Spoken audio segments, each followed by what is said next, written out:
All right.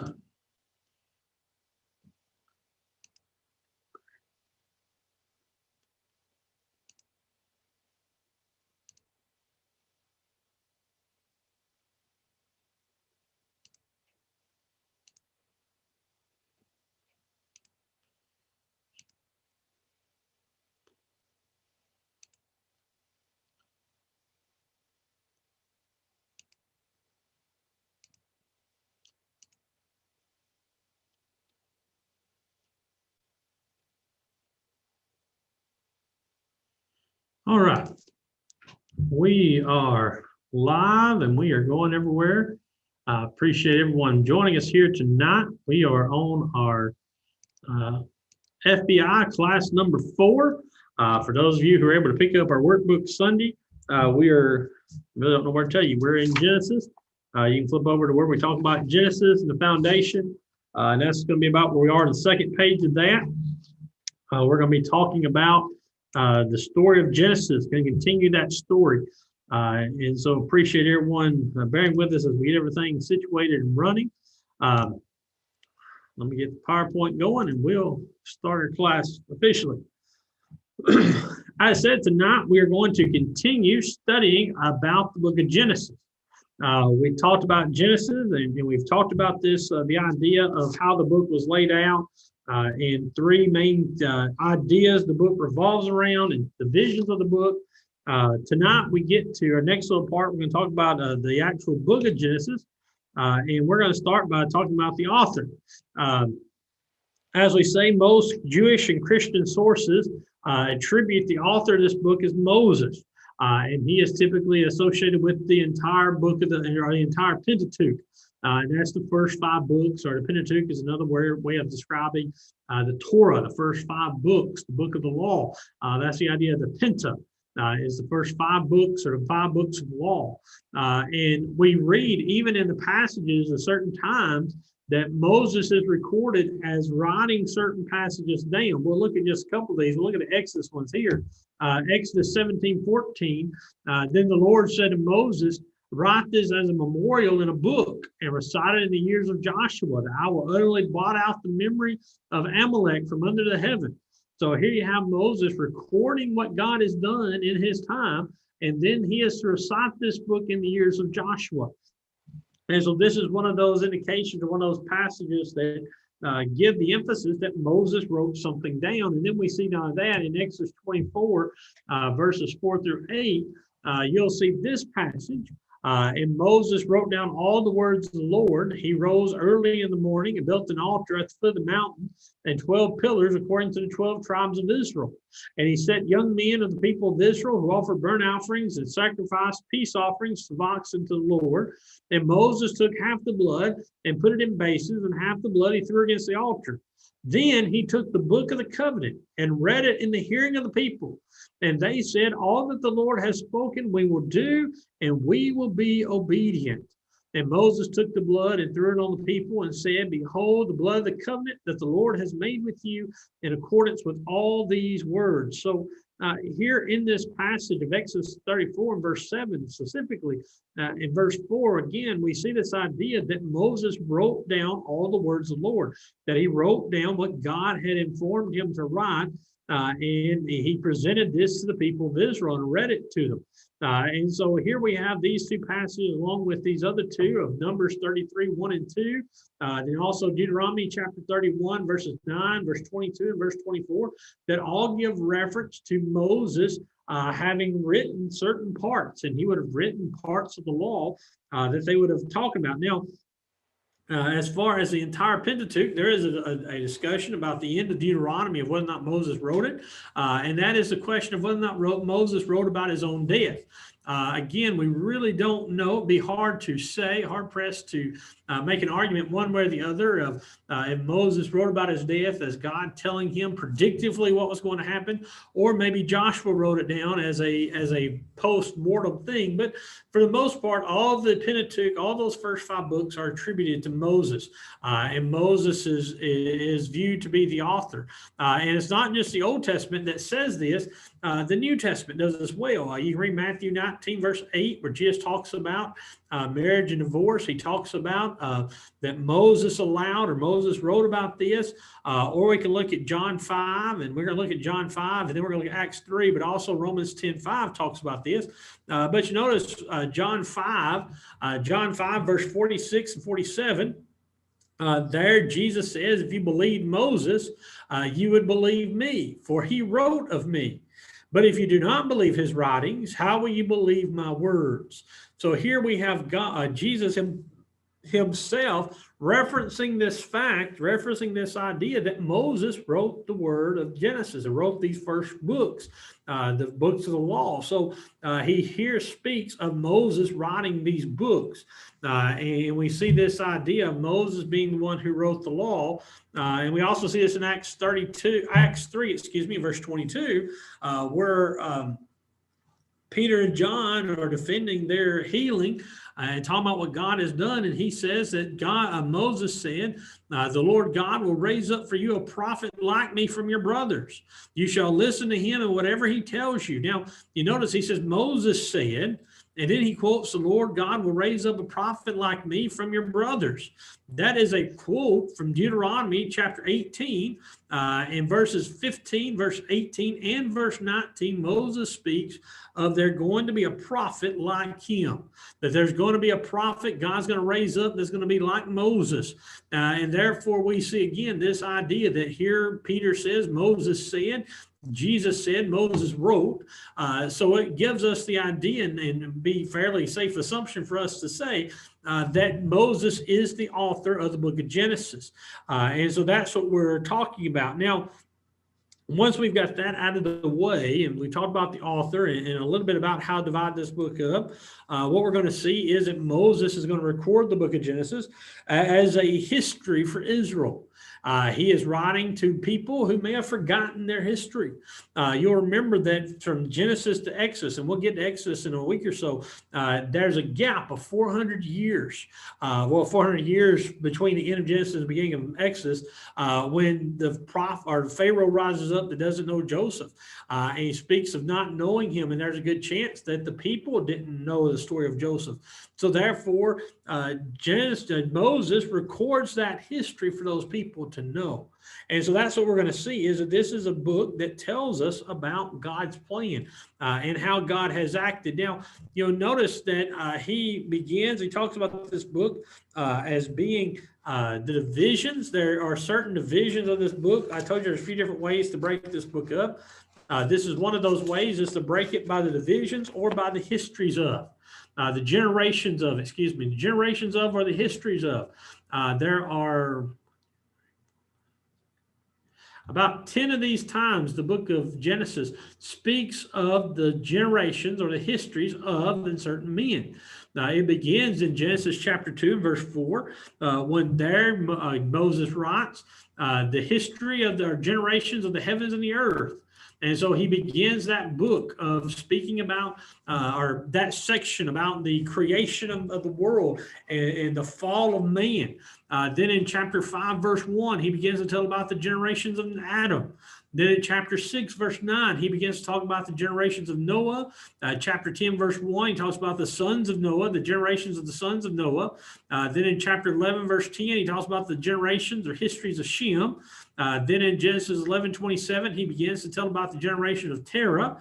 What's interesting is he never says the generations of Abraham, but he goes next in Genesis 25:12 to talk about the generations of Ishmael. And then in Genesis 25:19, talk about the generations of Isaac. The Genesis 36:1 talks about the generations of Esau. And then finally, Genesis 37:2 speaks of the generations of Jacob. And so this is a pretty good, easy way of outlining this book. And that's sort of the way we're going to look at it as we go through and discuss this book and what it means. What's interesting about the very beginning of this book is that it tells us how everything begins. A discussion that mankind has had, it still has today, that many people argue about how things began.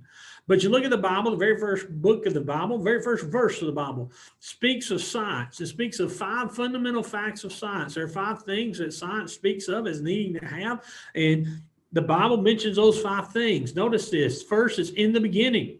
The time aspect and everything in science, everything in the world, there has to be time involved in how long it takes to do something, when something occurs, when it happened, when it came to cease, when it came to start, so forth and so on. And so here we have the Bible beginning with the basic idea of time. They told in the beginning. Then science talks about a force. Everything that moves and everything that has that moves, that has something happening to it, there's a force behind it.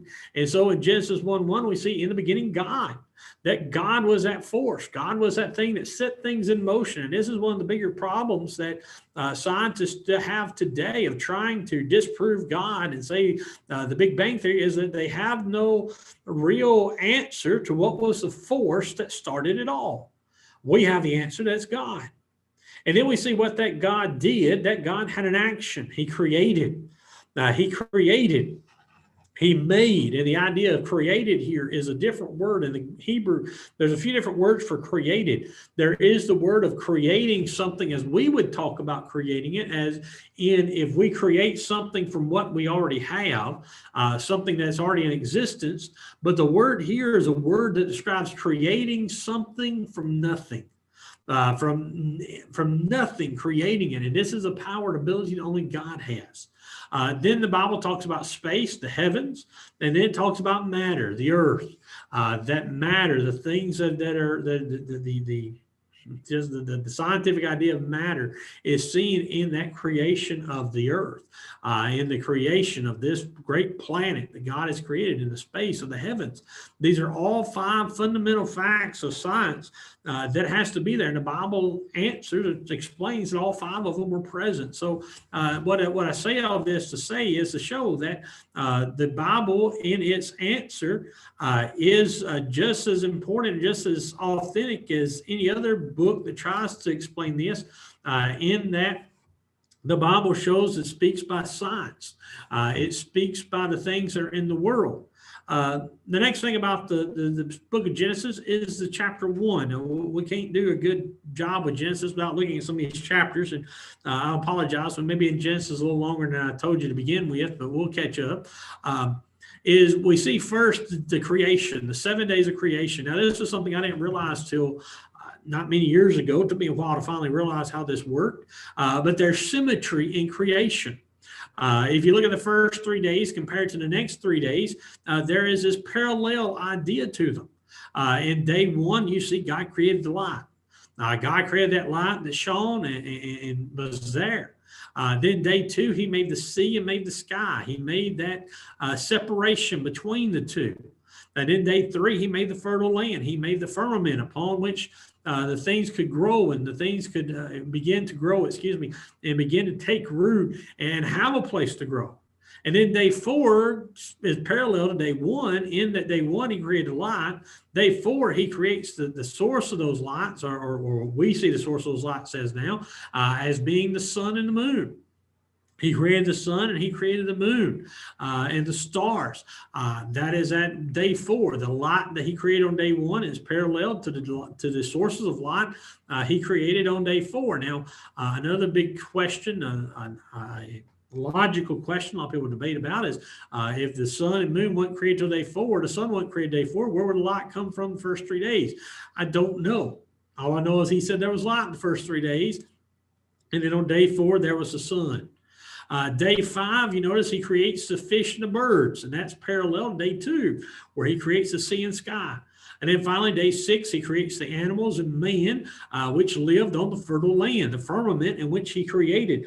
And so when we see this, we see, and then when we see day 7, God rested, we see there's some symmetry in that God separated out what he created and created this beautiful parallel that we read about, in that he very well could have created the light on day 1 and then started making the sun and moon day 2, but he didn't, or even made the sky and the sea one day and then made the fish in the next day. But no, he waits. We're not, again, don't know why, don't have any rhyme or reason. We just know that that's what he did. And there's a parallel here between the sea and sky being created. And then 3 days later, he created the fish and the birds. Same with the fertile land. He creates the fertile land, and then 3 days later, the animals and man is created. And so it's a beautiful picture to see that what God did, that there is no chaos, no randomness to it, but that God had a pattern, God had a plan. That God began to make. And in that day 6, we look at what continues to be the story of the Bible, and that is the story of man. We look at Genesis chapter 1, verse 26. Man is created in the image of God. Then in verse 28, man is given dominion over all God's creation, a place that no one else had, a place that no other creature was given, and he was the head of all. Then finally, in the next place, Genesis 2, verse 15 to 17, is that man is placed in the Garden of Eden. He's placed in that Garden of Eden with one prohibition. You cannot eat the fruit of the tree of the knowledge of good and evil. And then finally, in the end of chapter 2, verses 18 to 25, we see that beginning of marriage, that God giving a mate, and God bringing the animals to Adam to be named. And then after he names them, he can't find a helper meet for him, a suitable helper, a suitable companion, a suitable mate. And so God creates woman from man, and therefore he gives woman to man, and thus creates this beautiful beginning, this beautiful covenant, beautiful relationship of marriage that we see, in something that we'll see that again was from the beginning and carries throughout the pages of the Bible, that beauty of marriage. Then we get to chapter 3 of Genesis. In chapter 3 of Genesis, we see the tempter come on the scene. That tempter is Satan.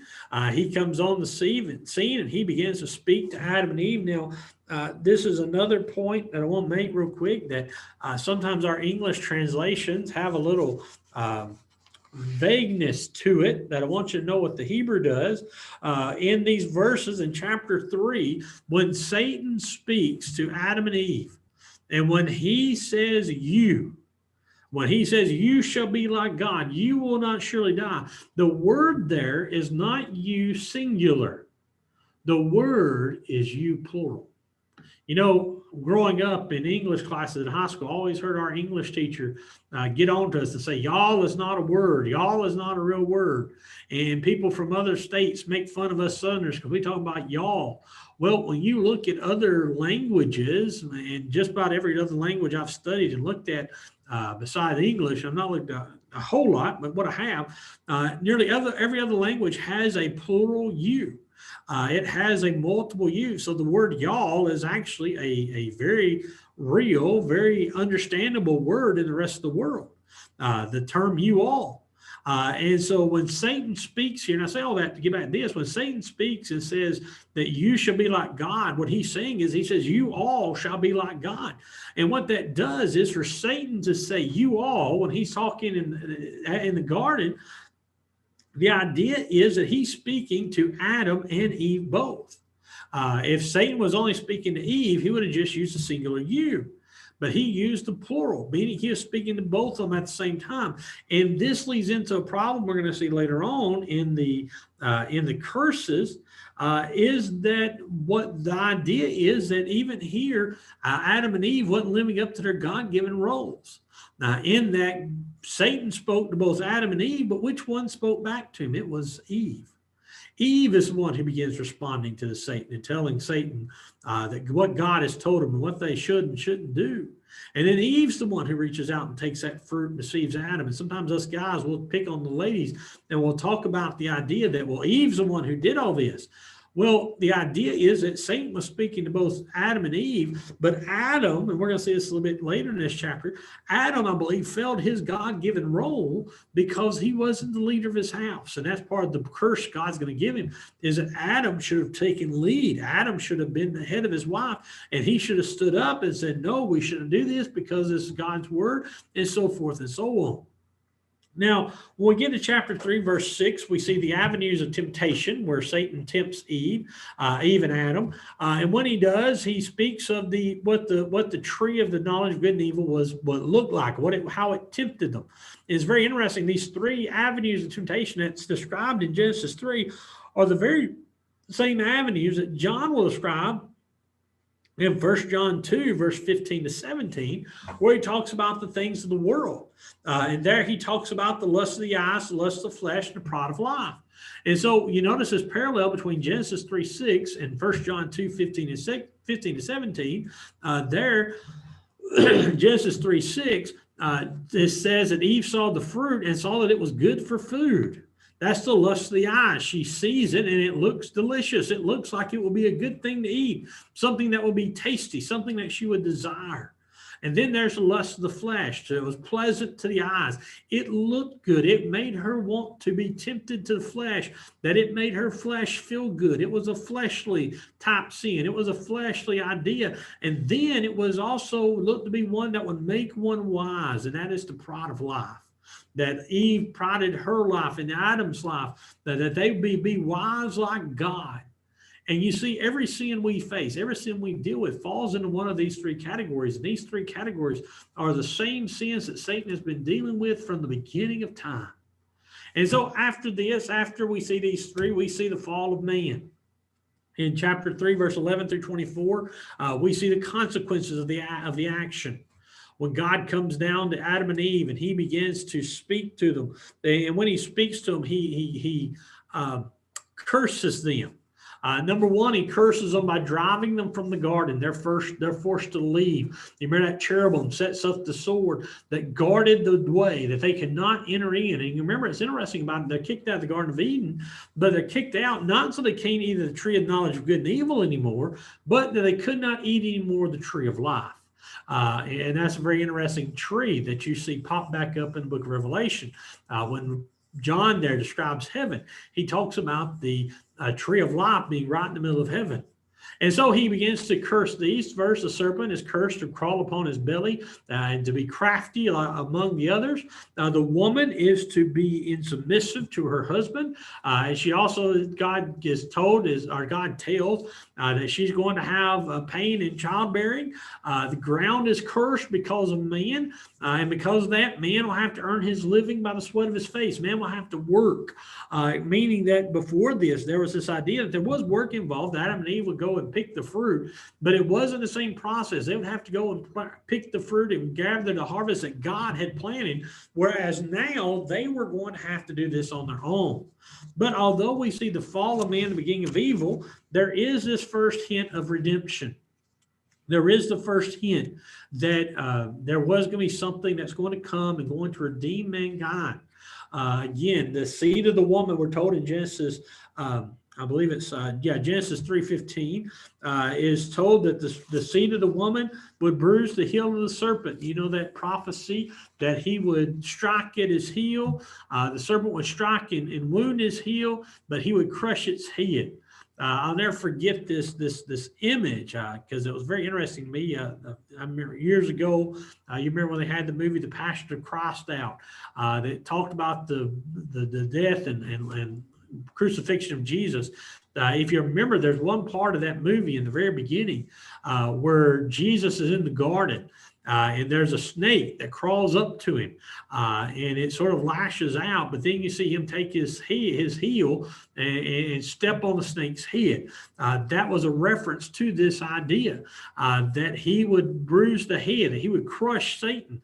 That was an interesting fact to put in that movie, interesting scene to put in that movie that referenced this idea that even in the beginning, God had the plan of Christ.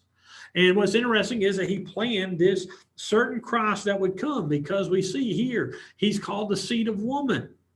Everyone else, the seed is associated with man. The seed of man, the seed of so-and-so. There are all various men called the seed of so-and-so. It's never the seed of woman. And that sort of gives us, it gives us the image, the idea that Christ was going to be a special man. Again, and that's what's recorded in Matthew 1:23, that he will be born of a virgin, that he would be born unlike anyone else in this entire existence has ever been. And then we see that come to fruition in Galatians 4:4, when Christ was made of woman, when the fullness of time had come. And so here we see this first beginning of man and his first falling and his first and this sin that come in, but the picture of what lies ahead. From here we get to sin in its nature. We notice in chapter 4, Cain kills Abel over sacrifices made to God. We can look at that story of Cain and Abel, of how Cain is jealous of Abel and jealous of God's acceptance of those sacrifices. And it's a very interesting story. Instead of Cain trying to improve and give God the best, he decides to get rid of his competition. He destroys Abel and kills him so that his sacrifices are better before God. Then in Genesis 5, there's a list of 10 generations from Adam to Seth, and then from Seth to Noah. 10 generations from Adam to Seth, and then to Noah. The line of Seth is what I mean here. There's 10 generations. Now, here's something interesting to make sure you note of here. When you look at this list and you look at how quickly these chapters fire off, from chapter 5 to chapter 6, there's has to be about 1,000-year plus period here. We sometimes don't think about that in our thinking of Bible history, but you got to remember Methuselah lives during this time, and there's Methuselah is, I believe, the great great grandfather of Noah, and that's an interesting study in itself. That Methuselah dies the year of Noah's flood. But Methuselah has to live those nearly 900 years before the flood comes. And so that puts from Adam to Noah probably close to 1,500, if not some say 2,000 years between those two times. Again, most put it about 1,000 to 1,500 years between these two men. So there's a big gap in this one chapter. And this is a common theme of the Bible, is that there are times when you'll see a huge period of time just bounced over. And that doesn't mean that time wasn't important, but there wasn't anything that we need to know about that time. And so what happens in Genesis 6 is that man is exceedingly evil. And evil is always on his heart, and evil is always on his mind. And therefore, God decides to erase mankind from the face of the earth. And as he begins to decide this, he realizes that in one man, there is grace, there is a hope. And there's that one man is the man of Noah. And the man of Noah is given the opportunity to redeem mankind. He's given the ability to save mankind. And Noah was commanded to build an ark. He built that ark, and he put 7 of every clean animal upon the ark and 2 of every unclean animal. You can imagine what this was like. And then it rains on that ark for 40 days and 40 nights. Noah was 600 years old when he entered the ark, and he was 601 when he got off. And he was on the ark for over a year. And that's something that always makes me stop and think about it and ponder, is the idea of not just being on the boat for 40 days and 40 nights, but to be on that boat for a year. Imagine a year being on a boat full of animals and just your family. That's got to be an interesting year for Noah. And then again, to know that's Noah's 600 year. That was Noah at 600s, again, to show the age of mankind. And then when Noah comes off, again, where he highlights the story, Noah comes off, and God gives him that covenant of a rainbow, that promise that he would not destroy mankind ever again in the flood. Here are some pictures of just some ideas of what the ark would have maybe looked like. This is a replica of what the ark would have looked like with miniature animals. This replica here, I forgot where I found it. It was a Bible school. Somebody did. They built a 16-foot replica. They took the biblical measurements and shrunk it down at 16 foot to build this ark. And this is something that some people think is, they think that compared these two pictures, this drawing, we typically see the ark, that the ark probably wasn't necessarily a boat as we think about it, but more a box. The word ark is a word for box. You think later about the Ark of the Covenant, it's a box. And so there's a thought that the ark that Noah built was probably more like a box than a boat, meaning it wasn't slanted, it wasn't sloped, but it was more of a box shape. Here's another zoomed up picture of that same building of that. And again, this gives you a little idea, and this is a little dated because as I was getting ready for this semester, I remember this picture. This is the picture of the ark in Kentucky. You'll notice just the size of that. I know a lot of people have been up to that ark.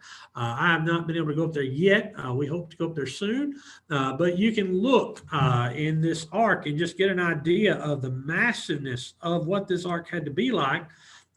In that over here where the clicker is, you can see these are replicas of giraffes and elephants.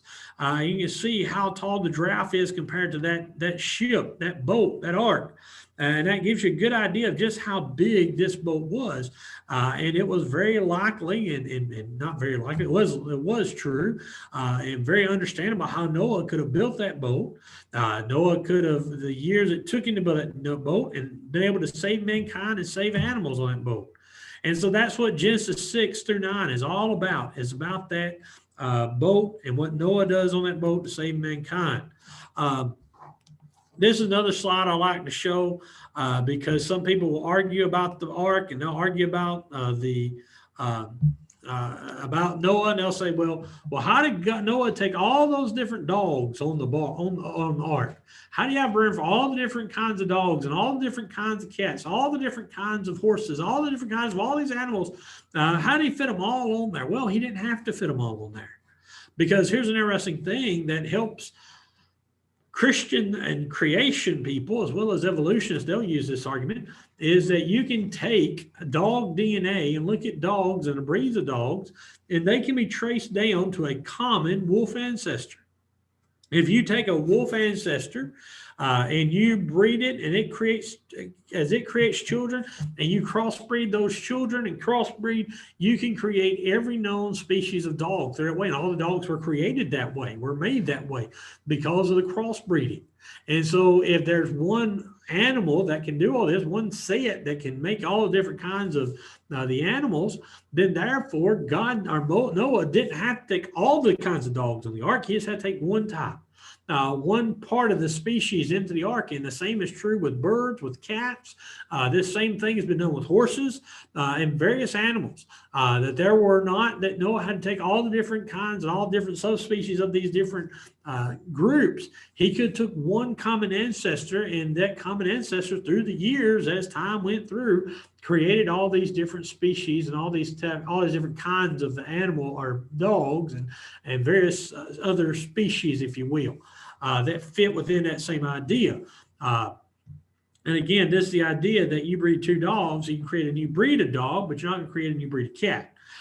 That's where evolution tries to go different than creation, but evolution still hasn't been able to prove that you can take two dogs and create a cat. As soon as they do that, if they were able to do that, then they prove evolution was true.